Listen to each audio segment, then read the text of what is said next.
Hi guys, I'm interested in how to manage your Google passwords on your OPPO A2.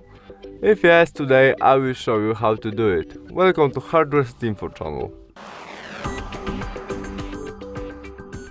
Our first step to do that is from main menu we must go to the Google Chrome. In it, we press 3 dots on the right corner and go to the settings. Now we have password manager option, and there we can manage our Google passwords.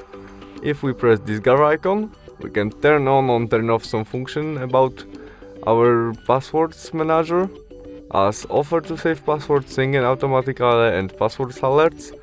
But when we go back, there we have some passwords to our accounts which our OPPO remember. And when we click on our messenger password maybe, now we must enter look screen.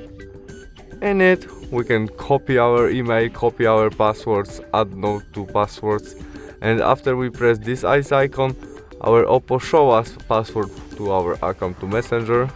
We can delete it what our OPPO remember by delete and confirm delete again.